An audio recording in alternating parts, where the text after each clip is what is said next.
Hey everyone, welcome to the Lake Michigan Angler Podcast. I'm Rob, this is Michael, and today we're here with Lance from Howie's Tackle up in Sturgeon Bay. What's up, Lance? Welcome to the podcast. A real pleasure meeting you, and thank you for making the time to join us today.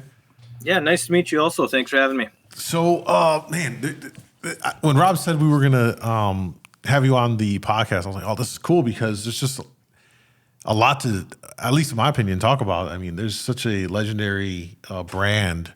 I can't even begin to say how many salmon I've caught because of Howie's flies, and so much of that. So before we dive into that, though, a little bit about yourself. How are you connected to the Howie brand, and where you're at, and so everyone has an idea. Sure. So, I started in the business overall a long time ago, many moons ago, when I was 18 years old at Max Sports Shop. We had two stores in the county, and that's how I started in the retail fishing world. A couple of years later, the Howie fly, I shouldn't say was invented, but it was announced to the world. And I still remember the day that everybody was catching fish on Howie flies. We didn't know what the heck they were. And Tim had brought in a garbage bag full of them. And he's like, this is what everybody's catching fish on. And we announced that we had them. And ever since then, there was a line literally out the store every single day to get these magical Howie flies. So that's how that started. And, I was in the business pretty much forever, got out of it. And Mike Richard bought Howie's Tackle from Tim. He conned me into doing this once again. Said I was never going to do retail ever again, never work a weekend, but here I am doing it again. And I love it. I really do. It's like the old mafia would just when it thought you get away to pull you back in. That's exactly right. Yeah. That's pretty cool. How long have you been there now then at Howie's Tackle? I'd say 15 years working here. We've owned it. Adam and I have owned it for it's going on our third year. Nice. Yeah. And it's keeping you busy, I'm sure. Oh yeah. Right. A lot of stuff to do. Actually, I just took a break from packing orders. I got Rob's order sitting here, so we got to get that out here pretty quick. But yeah, it's very busy, back room and out in the store. So I guess my question is: so now you co-own the Howie brand? Is that correct? Yes, the Howie brand, the Howie flies. Our bass tubes, the copper, the Howie brand, everything that encompasses that. Along with the retail store, and we have a hotel also. Nice. So you're up in Sturgeon Bay. I know we definitely want to talk about fishing up there because that's something that we don't get to experience, and would love to pick your brain about that.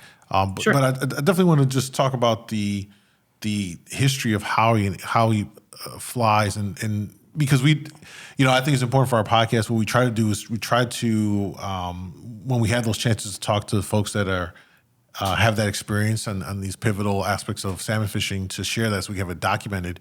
To your knowledge, how did the Howie fly even come about? How did we get to where it is now, where it's such a staple product that salmon anglers use across the Great Lakes?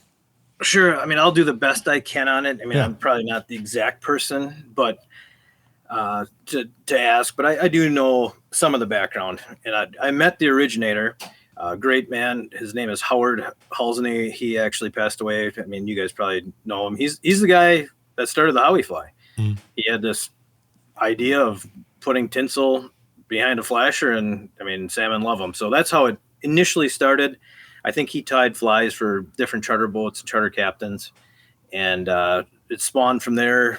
Tim took the idea, or Tim and Howard worked on different aspects of it, and he then grew it and turned it into a brand where he traveled all over different sport shows and sold it, and then sold it to everybody, and everybody wanted it. It's kind of like Kleenex, right? Everybody uses Kleenex, but it's not Kleenex. It's somebody else's name. So everybody has a Howie fly.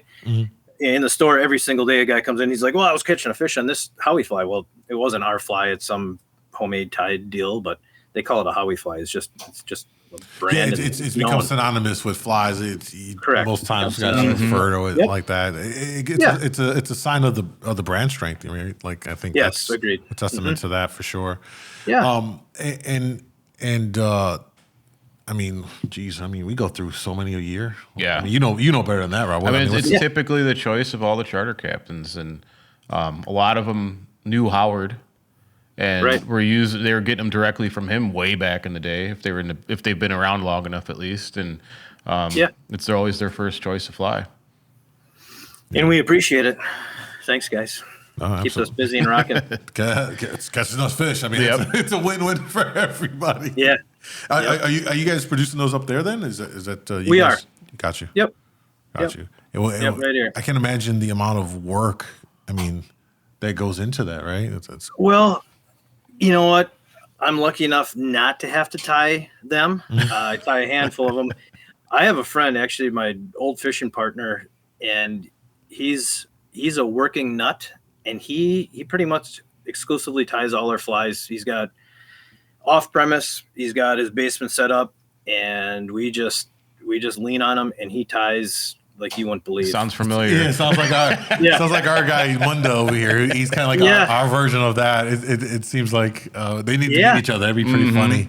That'd be pretty funny. Oh yeah, I mean he's a nut. He's a great guy, hard worker, and he's just dedicated to it. And he's got different ideas and schemes, and I don't know. He's just the man. We appreciate him. I know you guys came out this year. They came out with a couple of new ones, right? There was A couple of new flies, some yeah. new flies, yeah. Yeah, one we named the barber fly after a really personal good friend of mine that had passed away, Dennis Anschutz. He's our local barber that everybody gets their hair cut Oh wow. from. And way back in the day, he had a barber spoon named after him. So I thought it'd be a good idea we'd name a fly after him. And it's one of our top selling flies, 57 special, which has been duplicated and copied all over. But we, instead of having green patterns, we made it an aqua 57 special, basically, and named it the barber fly. And it was tested. All these guys love it. So that's one of them. We have a garage fly, it's called. A lot of little black patterns have been popular the last couple of years, at least up here. So we incorporated some black frog into a real popular green pattern, and guys are going bonkers over that too. I don't think we. But saw as that you know, there, did we? most that fishermen one. know if you have a green pattern fly, aqua pattern fly, or a little boy blue of some kind, you're probably going to catch fish, whether you have a funky name after it or not. Yeah, you know, I'm glad you mentioned that, because I'm a pretty firm believer that you might need only 5 Howie flies: all white, bullfrog, Yes. super frog, green crinkle, and Like the aqua. Double aqua, I maybe. like the double aqua. Yeah, you Yeah. could go little boy blue, but I would go double aqua personally. But those 5, that's your starting 5 lineup. That you can just rotate through those, and they're always going to catch fish. One might not be on always that gonna day. catch Just Yeah, how many patterns do you actually make? yeah. Yeah, I think we have 155 colors now. Oh wow. Oh wow. And some just don't have to be there. And as soon as we think we're going to discontinue one, an internet order comes or a guy comes in, he's like, "Oh my gosh, I can't believe you have these." I'm like, "Yeah, we make them. About to discontinue them, but he's going to take a dozen of them, so they're still in the rotation." I was going to say, I mean, obviously, we all know this, being in the retail space, that the moment you or a brand decides to discontinue something, right? Oh, Maybe yeah. it's not doing well, not sales comparative to other SKUs. It's not doing as Yeah. much. The minute you're like, we're going to discontinue it. Oh my God! Here comes the Facebook comments. Oh, this is the best one. Or everybody's coming in the what store. Are you guys doing? What are you guys doing? You're ruining everything. Like, Oh, I can't believe you did that. Yep. how do you handle that? Because that's not easy. You have to wait, because the cost and benefit, the numbers. I mean, right? You want to operate a successful business. So how do you handle those decisions when you're like, all right, this one isn't selling at the same rate as some of our other SKUs? Let's pull it. Right. And well, my wife kind of came up with something, and she knew it was going to happen. We kind of all knew it was going to happen. We gathered up a bunch of colors, put them in a discontinued pile. We put them on our website. Of course, they sold like mad. And we just make sure we had enough extra, because then we just put them back in the rotation, because we knew we were going to catch a lot of flack for discontinuing certain colors. Yeah. So we did, but then we didn't. Brought them back. I know I talked to Rob about this. I thought maybe a workaround for some of that would be like they are doing like exclusive drops, like from like the streetwear culture where they'll do like a seasonal, like we'll do a limited time run only. It gives you a chance to get them, but we're not going to commit all year to it. Maybe that's like the workaround to appease both sides, because then if you know, like, because if you say like, hey, we're going to do this in June, you could put in pre-orders, then you know exactly what you need to make. You get guarantees, you're done with it, and then you don't have to bother making it again for the rest of the year. Anyway, we're in the weeds of it all, I think, probably. Right. For most folks. It's a great idea. But as Rob knows, come June, we can't even take suggestions because we're just going bonkers. Fishing's so good, we don't even know if we're coming or going half the time. Yeah, we're going to get into the fishing for sure. So you've got Howie's, the actual tackle shop up there, which I would love. Rob and I, obviously, we're down here, and we've got the shop down here and stuff like that. So it's hard to get away, obviously. It's definitely something we're hoping to do. Certainly go up there to film a video for Sturgeon Sturgeon Bay, and kind of get that experience and all that stuff. But I think that shop up there is definitely a staple. Like when you're up there, you got to stop by Howie's, right? You almost got to. Yeah. I mean, if you ever seen it, you guys should jump in Rob's helicopter, take a quick flight up there and check it out. But we're outgrowing our space. It's quite a small space. We pack it full. But one thing we do is and Rob probably does the same thing, and we pack it with stuff that we use here, right? We don't have, it's not like a baby Cabela's where there's a bunch of random nothingness. It's what you need to fish in Door County and the surrounding area. We don't pack it with any random, like I said, nothingness. It's all utilized in this area. So we use the space best our ability, and we rock it. So let's talk about fishing. Let's talk about Sturgeon Bay fishing. Rob? Yeah, I mean, it's as far as salmon goes, it usually starts a little bit later, but yeah, well, how does the season progress? Like, as soon as the ice is out in the spring, what kind of fishing are you seeing guys do? Yeah, so it all depends on the winter. As you know, we're usually the last folks to get fish or get them to cooperate because we're colder. But yeah, if we have a lackluster ice year like we had the last couple years, generally you can go out and start catching fish, silverfish, early June, end of May even sometimes. But how our fishing is, there's an ice fishing year, hopefully. The ice goes out and people are chasing brown trout, which, the numbers have declined, obviously, but there's still some good brown trout opportunity on both the bay side and the lake side of the peninsula since we're on a thumb. And then there's a couple random salmon get caught, and then it's on. Once the water warms up just enough, we get the right winds. Then we have a reef out here called the Bank Reef that everybody seems to have to fish on, which you don't have to, but everybody thinks you have to. And then all of a sudden they're there. For sure. We don't have the cohos like you guys do down there. I wish we did. More and more showing up. I think we have a bigger population than what folks really actually know, because we're seeing randoms caught. But it's once the king season starts, it's crazy. Usually early June, mid-June. So I know you mentioned the bank. We'll talk about that because that's pretty much a legendary spot out there. But when you said that you wait for the water to warm up, what's that water temp you're looking for when you start to see these predominantly kings? You get a lot of kings up there showing up. Yeah. Sometimes it varies quite different from year to year. But if you get, say our water's 41 degrees and all of a sudden it's at 45, you're going to have fish here. You wait for our water's cold, so we're waiting for a north wind, pushes that warm water up, and usually the fish follow. It's usually a 4-degree swing when it happens. You mentioned the wind direction. So for our area, we look for west winds or southeast winds to blow that cold water up, get that cold water upwelling to cool it off near shore to bring them in. What kind of wind directions are favorable up there that you're looking for to either cool the water if you need it to cool or warm it up? Yeah, so we started the season, we love that north wind to blow the warm water up. Once the water gets too warm, and you'll hear guys complain, oh, the water's too warm. You get some kind of, south winds, west winds, it cools it back off, normalizes it, then it's game on again. And knock on wood, wherever it is, the last couple of years, we got really lucky with the winds, and our water stayed pretty darn perfect. And the fish just stayed around and never stopped, really. Will you actually get a thermocline set up that way? You will get a thermal? Definitely.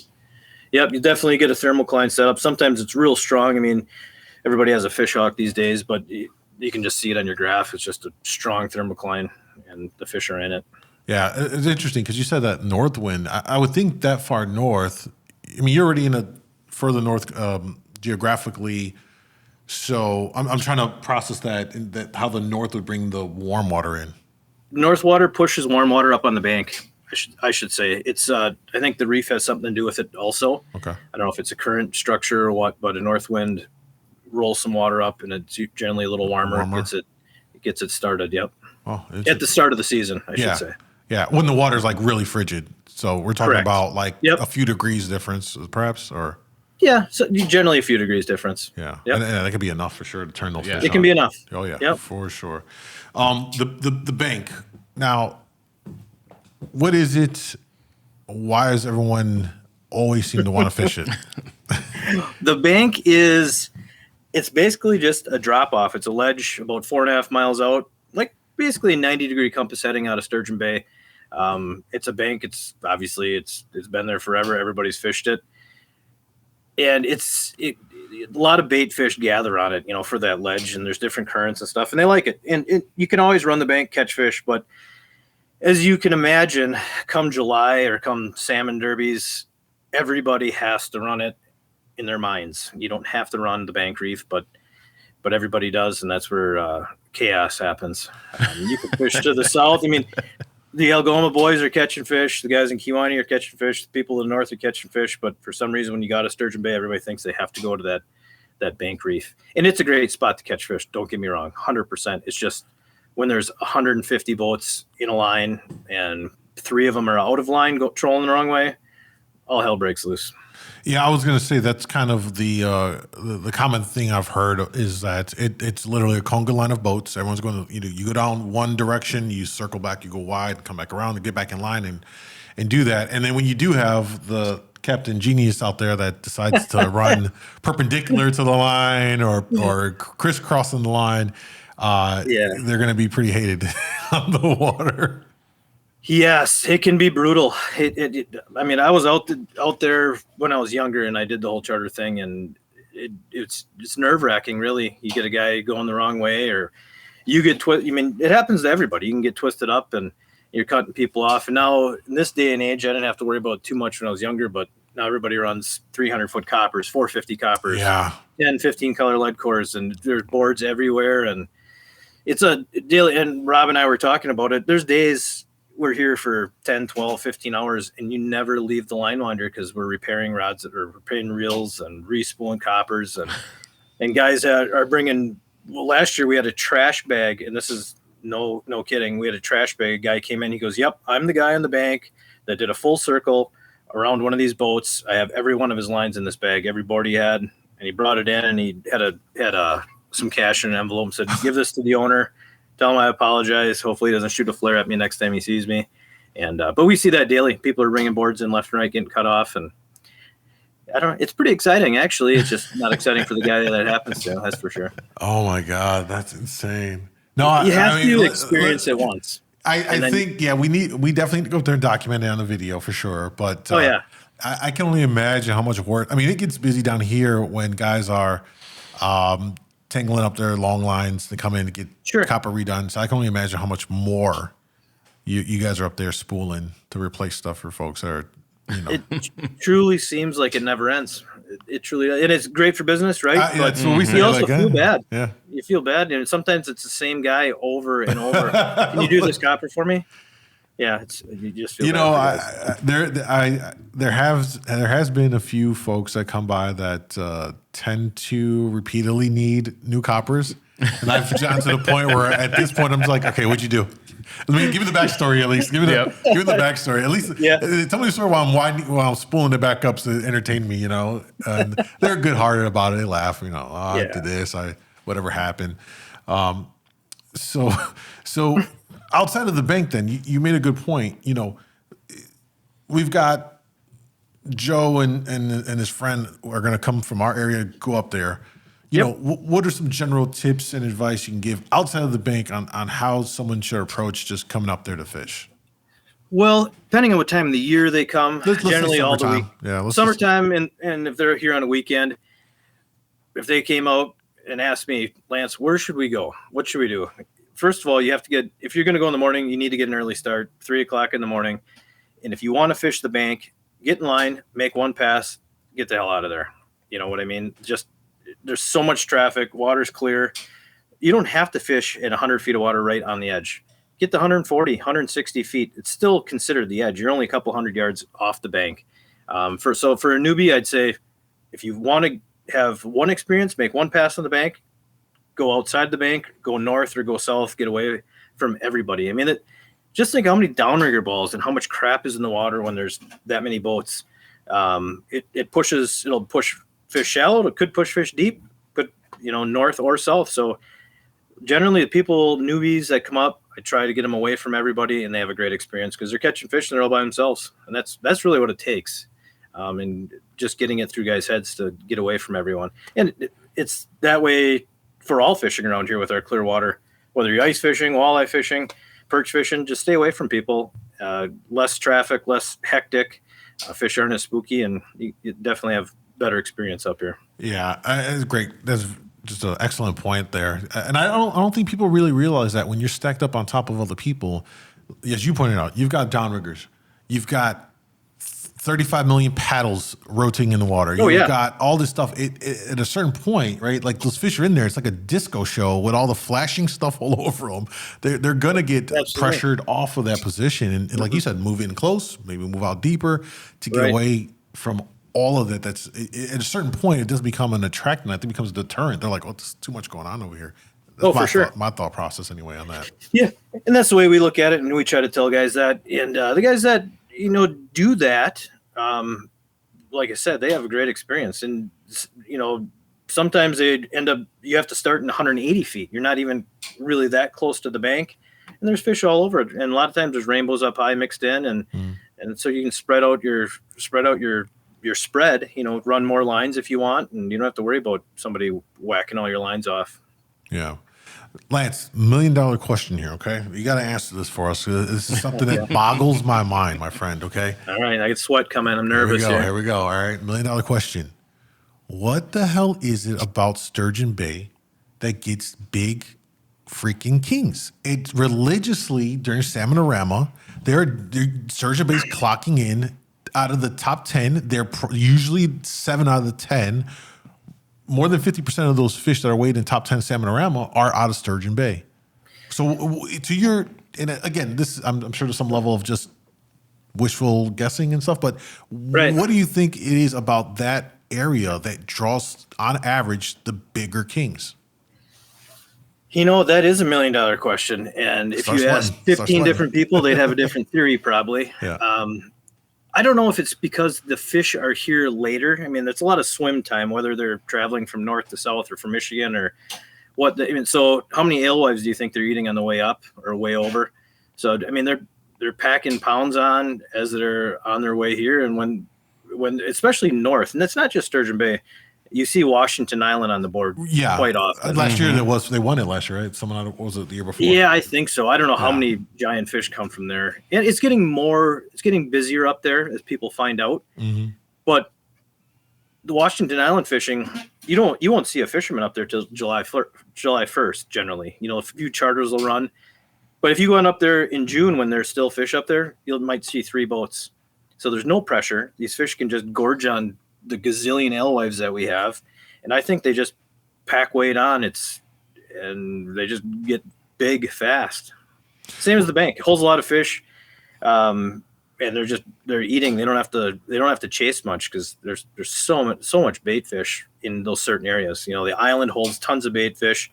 It's basically the island's a bank reef right next to the island because it's just a bank all the way around. It's a big sheer cliff, and I think it just holds that much more bait, to be honest with you. Well, so I don't know. Let's unpack that, right? Because, I mean, we've got a ton of bait down here. It seems like lake wide bait is really good, right? Like it seems like it's a really good state for bait fish, which is the foundation for everything. Yep. So playing devil's advocate here, we've got bait down here. We've got the hills here, which is You've got the hills, right? yeah. So we got hills. But there's still something unique about that area that still, on average, is drawing like our kings here at that same period were averaging in the teens, upper teens. This year we just said like 15, 16 pounders. Yeah. It wasn't Right. too impressive for size. We had numbers, but we just didn't have the size like we had a few years ago. Yeah. Yeah, because a couple of years ago you had real big fish. Yeah. like we 3 or were 4 getting the years. 30s. Yeah. You know, Yeah. So is it the luck of the draw, or do these big fish hang together? And So you guys had them a few years ago, and now they're swimming in these king pods, right? The big guys hang together. Is that? I mean, historically, the bigger fish have always stayed further north than compared to down here. But, and that's why I still wonder, like, why that is. What is it about that area that they kind of gravitate to? And again, we may never know the reason why, but I do find it still to be interesting. It's something that I'll keep wondering about. I do think that these fish will travel in like weight classes. Because, I mean, when we had our fish, they were consistently 50, 60, they 70. definitely do. You guys were catching fish up there that were 20, 21, 22, a little bit higher average and stuff. So, again, this might be just a question that it'll always be a conversation piece, but you guys definitely got some hogs up there. We got some hogs, and we say the same thing about our friends up to the north, up to Washington Island, Bailey's. It seems like their fish are even bigger than ours. And so that question's posed all the time here in the store. Like, oh, we're going to go north for those giants. And then as soon as they go north, we had a 35 pounder out of Sturgeon Bay, or something happens across the lake or something. But yeah, I think those big fish do swim together though. And you'll see, if one guy gets a 30 and all of a sudden there's 3 guys that have 30 pounders, they're all fishing within a mile of each other. It seems every year. I wonder, kind of now that you mentioned that, if perhaps like Washington Island, Bailey's, because there's on average less fishing pressure, those fish aren't caught, which means they're living long enough to get to those weight classes. Whereas down here, we're picking them off start of the season. We're catching Coho and Kings, and right. They don't make it through to get to that 4th year mass. Could be through the gauntlet. It's very possible. It's very possible. Like I said, there's just nobody up on the island fishing till July 1st. I have a suspicion after this podcast we're going to put on their to-do list, Lance. Yeah, you know what? Last year was crazy. The guys are calling from the island, stop sending people up this way. And we're not sending them. Everybody knows about it. I'm sure. Yeah, I think word got out. I think it was 2 years ago, Salmonorama, where the Washington Island, someone caught one out of there. I know it's contested. There was controversy around that, whether or not they were whatever. Yeah, a couple years ago. Yeah, and I think that was the first year that Washington Island popped up on the radar. Yeah. I think that might have been It'd have been a few years, because there were a few years where, well, first of all, they didn't have a weigh-in on Washington Island, so fish being caught up there wouldn't have always been known to have been caught there because correct. Oh, the weigh-in in some other spot. Yeah. So because it always on the Salmonorama standings, it shows where the fish was weighed, not necessarily where it was caught. And let's go ahead and not acknowledge this, that there are anglers who will purposely go to a different port to weigh their fish. Yep. as a place that is an official weigh-in, I can They've driven pretty far. Yeah, people have driven pretty far. I'm sure you know this too, Lance, right? They've driven pretty far to have us weighing a fish, so it shows up as Winthrop Harbor on the board. Yeah. That's right. Yeah, we see the same. And we get a gazillion phone calls today. Yeah. How big's your biggest fish? Whatever. They're just, checking, and they'll drive wherever. They will. Fishermen are crazy. Yeah, they want to keep the spot quiet until. Listen, I get it. I don't think we're blaming anybody. It's just funny, just to the lengths. So you get the Kings. July for sure. July for sure. Like I said, if the water warms up faster, June. And we've seen it. There's no fishermen doing it, but back in the day, guys would fish, and they'd catch fish in May. Just we don't see boats trying it much in May up here. But when the water's right, there's no reason there's fish aren't here. There's rainbows for sure, whether you have to travel, east to the middle of the lake, but there's definitely fish around on a warmer year. You can catch fish end of May, for sure June. And and if you're going to plan a trip, it's July is a guarantee. Let me ask you this before we continue on with the king conversation, because I want to dive into like what the rest of the year looks like. But I thought about this as you were saying that, which is I think that place seems very special up there because similar to Green Bay, Sturgeon Bay, where you can theoretically go out, salmon fish, and then come back in and maybe walleye fish, perch fish, all right there, everything, right? Like smallie, musky, pike. You can spend a whole day, spend a couple hours. We're going to target them first. We're going to go out to the bank. Let's go get a couple salmon early morning, and then we're going to come in. You can literally catch like a cooler worth of all these different kinds of fish. Great table fare. That are people utilizing that fishery to fully? Not everyone, but yes, there's a reason why a lot of people they'll come and visit, and they end up owning a house here because they think it's the greatest thing in the world. Like you said, you get up at 3 a.m, go catch some salmon, or get your fill in some salmon. Mm-hmm. You come back into the channel, you can stop and hang out with the retired guys and catch a limited perch if you want. Keep moving out towards the Green Bay and go troll some walleyes. There's endless options, really. It is, being on the bay and the lake. And then you have protection from almost any wind, really. Yeah. There's always somewhere to go hide, whether you go bayside or lakeside. And with that said, guys that come up here just for salmon and it's way too rough on the lake, there's salmon on the bay. Growing up, we that was our decision. Are we going to fish the bay or are they going to fish the lake? Because there's plenty of salmon on the bay to be caught. With the amount of alewives and bait fish we have, guys are figuring that out again. More salmon there are getting put in. They're dispersing, and this year on the bay side it was a very good year for salmon fishermen. That's for sure. We got the islands out there. We got steep drops, just like the Bank Reef. There's plenty of opportunity. If you're just in a salmon, go bay or lakeside, or if you want to switch it up, like a lot of the folks that stay in our hotel, they burn themselves out in salmon or catch their fill, and they switch gears and put all their salmon stuff away and go walleye and perch fishing. When you talk about the bay side, what are we talking about for depth there? I'm thinking of the bay. I'm thinking it's not going to be super deep, but how does that differ from the main side? A lot of people think of the bay as like the southern bay where you get to 40, 50, 60 feet. Right. The farther north you go, it's just out of the chute, out of the channel, heading north, like up towards Monument Shoals. It's almost, a couple miles offshore, you're in 100, 150 feet of water. Okay, so it opens up and it deepens out. Yes, deepens out for sure. Got you. That makes sense. It's great structure up there. It's a pretty cool place. Awesome. So getting back to the king stuff, show up in July, what is it looking like in August? Are you guys pretty much fishing them the same way from when they show up all through that summer period? Same kind? The last couple of years, yes. The answer is yes. It's pretty much the same thing. It's a water temperature deal. A lot of times in August, the water gets so warm, you got to do some traveling. But we had plenty of west and south winds, and it kept our thermocline up. It kept it near shore, I should say.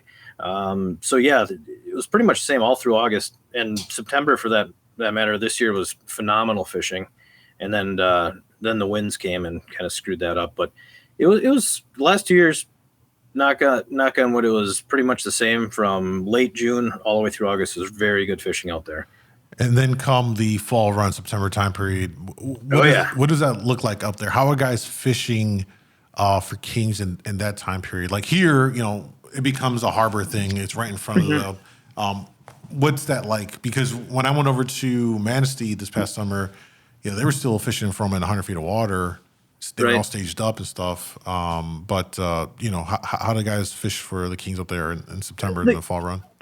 They'll get shallow, fish in front of the harbors, in front of the chutes and stuff, and you can troll. Otherwise, guys will come into the canal and troll the canal or set up and cast. Some spawn sack fishermen. I don't think it's as crazy as it is down south. Mm-hmm.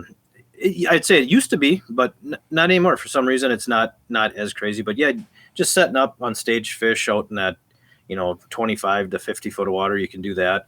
But there was still a lot of 2 and 3-year-old silverfish around, so a lot of people passed these 4-year-olds and they went chasing silverfish, and these these 3-year-olds, they're big, they're 12 to 15 pounders, and it's a battle. So this year was fantastic for that.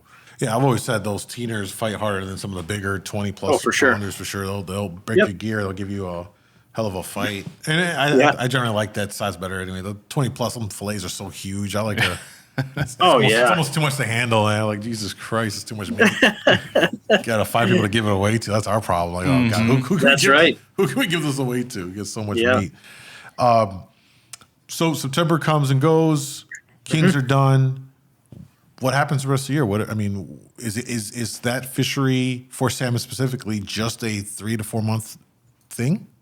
Yes and no. I mean, a lot of people would probably still like in October. It can be fantastic for 2 and 3-year-olds out in front of Sturgeon Bay. Get out in 150 feet of water and just trolling around. It can be wonderful. But most charter boats are pulled by then, and a lot of people follow the charter boats once they're done. They're the general public guys just are done also. But there's opportunity if the winds stay right in October. October can be phenomenal. I have a friend here that's, I'm not going to say an old timer because he's always young at heart, but his favorite time and my favorite time back in the day was October, and he struggles having to pull his boat out because it can be outstanding. It's just you go out there's 3 boats, and but there's opportunity. Yeah.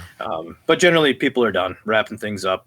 A couple harbor fish left, and then they just switch gears, chase walleyes, or just go hang out in a deer stand for October and November. Yeah, and. Do you guys have Lakers up there? Is anybody Laker fishing, or is everyone just focused on the Kings? You know what? There's Lakers up here to be caught for sure, okay. But nobody chases them. There's a few people, they got to have them for the fish boil and this and that. And they'll target them for a very short period, and like after brown trout season, they'll get a bunch of lake trout. But when there's silverfish around, everybody bypasses lake trout. Yeah. Well, they got it safe up there. Right. And you know what, though? This year, too, though, we talked about it. Like, guys didn't really fish for Lakers. Unless they needed to for tournament. Tournament was the exception. But even charters, a lot of them didn't have to go fish for Lakers. There's so many silverfish around. Yeah. Did not, we had that conversation. We just had the big WLBA party, and a lot of the guys that I talked to from the South, they're high-fiving that they didn't have to fish for lake trout. I mean, I think lake trout are cool, but if you don't have to fish for them, I think customers like those silverfish a little bit better. Yeah. We did one of our last videos we did was about the, I still think for folks that still want to do some fishing that it is an untapped resource when they're eating, they don't hesitate. It's good fun. Oh yeah. It gives you something to do, and you get the right size. I like the smaller size guys. Eat fine for me. Yeah, it's funny because they're delicious. Whenever there's silverfish around, that's all we want to catch, right? But when we are fishing for lake trout, we're having a pretty good time. They're fun to catch. Yeah. Heck yeah, they are. Yeah. Especially because you start getting in the water starts dropping, they start coming in closer, so you're not having to fish them in like the depths of the abyss necessarily.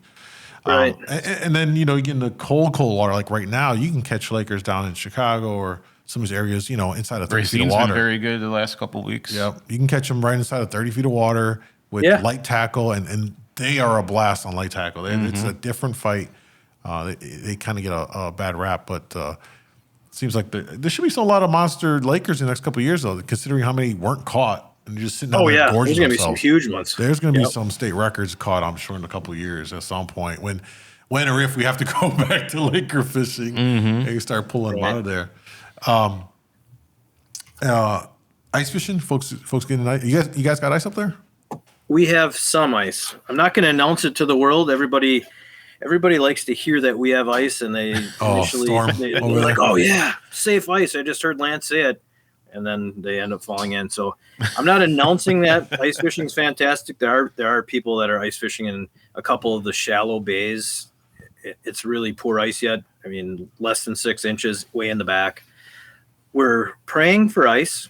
It'll be the first year in 2 years, if we do get ice, that we've had some significant ice. And we welcome all the people to come up when they're safe ice. But yeah, we're looking forward to it. Hopefully we have it. There's a bazillion whitefish that need to be caught and want to be caught.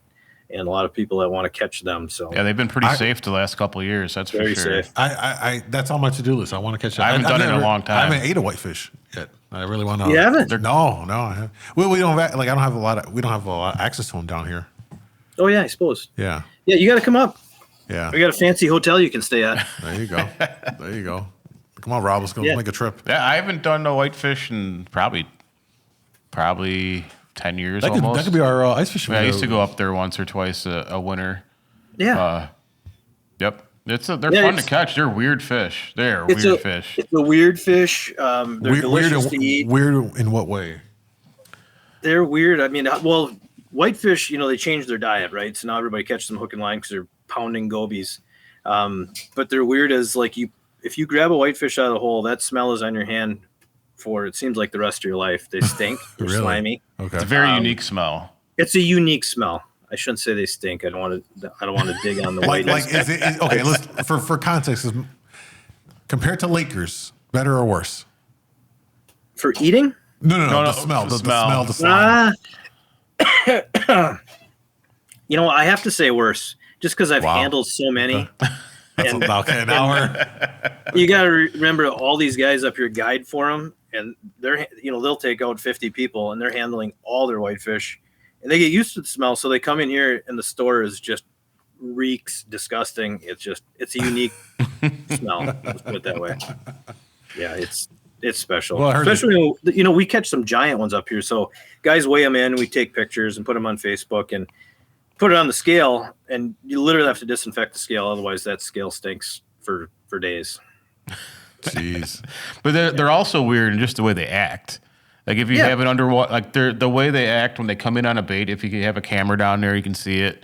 Like, they'll pretend like they didn't see it, like your bait, and then turn around and bite it. Yeah. And just weird stuff like that. They do. And some whitefish, if you watch them on camera, they'll swim and they'll be kind of angled up. Some swim and they angle down. And depends what group you have. They'll all be doing that facing down, and they'll eat the bottom bait. If they're swimming with their head up, they're going to eat the top bait. It is weird how they act, though. Yeah, they think they're being sly, and they spin around and suck your bait in. That's pretty funny. Yeah. Yeah. Okay, you do have to try it. You have to try it. And just like this jigging form, like, if you're used to jigging for panfish through the ice and doing the jigging it up and all that kind of stuff, you'll struggle trying to catch. Oh, yeah. You won't catch a fish, probably. Yeah. Really? So you just dead stick it? No, you gotta keep it moving. And it's been a while since I've done it, so I'm a little rusty with this. But, like, you almost have to pretend like it's not there. Like, if you know there's a fish there, if you're using a camera or a flash or something, you're better off not changing what you're doing. Whereas, like, when you're bluegill fishing, you see it come in, you're like, oh, pull it up a little bit, then pull up, and then finally they commit to it. If you do that, you're not going to catch a whitefish. I see. No.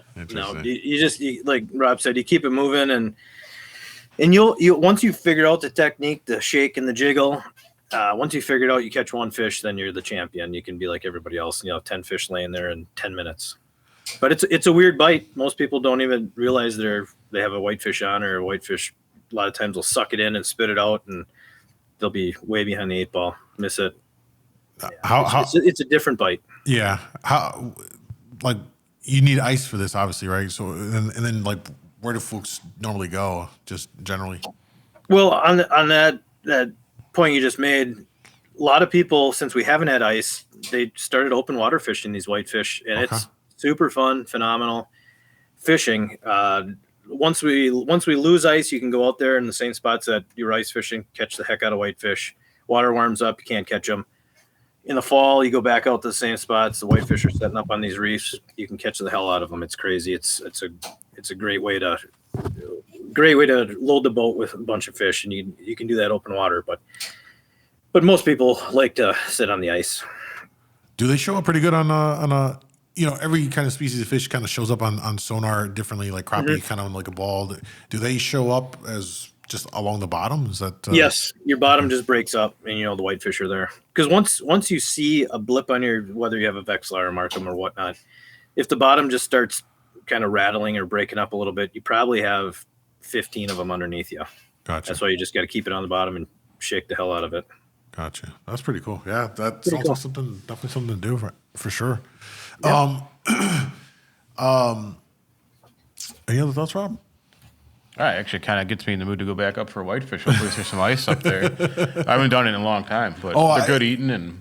Yeah, I haven't ate one yet, so it's definitely my to do. You know, what I did want to ask you, Lance, was just it definitely seems in the last couple of years that weather changes have been, preventing us getting ice as it's has in the past. Is that any kind of concern with that? Just going forward with things from fishing and a business perspective, right? Because I know last year we got a lot of ice stuff, but we didn't get a lot of ice, so it obviously, not a lot to sell if there's an ice.